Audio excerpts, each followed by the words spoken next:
प्यारे भक्तों, आज हम ये देखेंगे आदमी को जीवन में मौका जब भी मिल जाए आत्मज्ञान का, कोई टाइम आगे सही या गलत नहीं होता।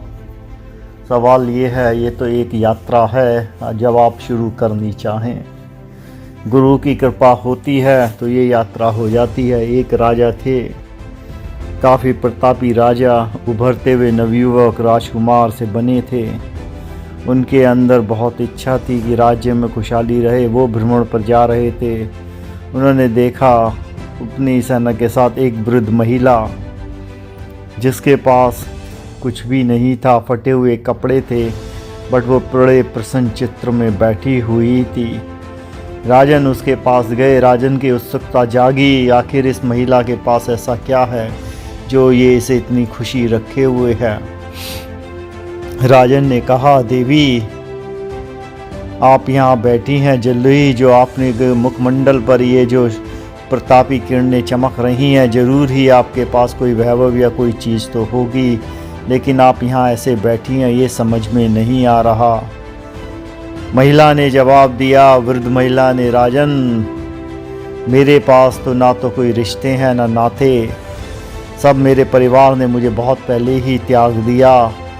जब तक मैं उनके लिए काम कर सकती थी, मेरे पास पैसा था, मेरे पास रहे, मेरा यौवन था, तब तक मेरे पति रहे। जब मेरा यौवन मेरा साथ छोड़ा तो उन्होंने साथ छोड़ दिया।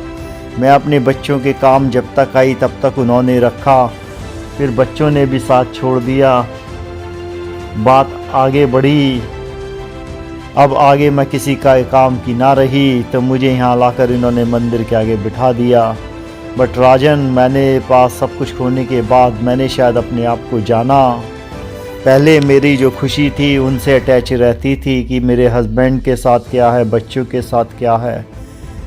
कभी मैं खुश होती थी, कभी दुखी होती थी, मगर ये समस्या चलती रही। लेकिन जब अब कुछ सालों से मैं यहाँ बैठती हूँ और जब मैं अपने आप से हूँ, चलो मैं तुम्हारे लिए, तो बोले तुम मेरे लिए, मुझे देवी ऐसा खुशी का रास्ता बताओ। तो रानी ने, उस वृद्ध महिला ने कहा, एक काम करते हैं राजन, आप जो है अगले एक हफ्ते तक अपने ही महल में आप दास बनकर जाएंगे और देखेंगे कि आपको कैसा लगता है।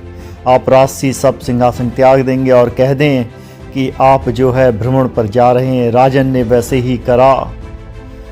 राजन का जब ये पालन करा तो राजन ने देखा एक साधारण सा सेवक बनकर कि क्या हो रहा है। देखा राजन के ऊपर वो भारी जो मुकुट ना था, राजन के ऊपर वो कपड़े ना थे।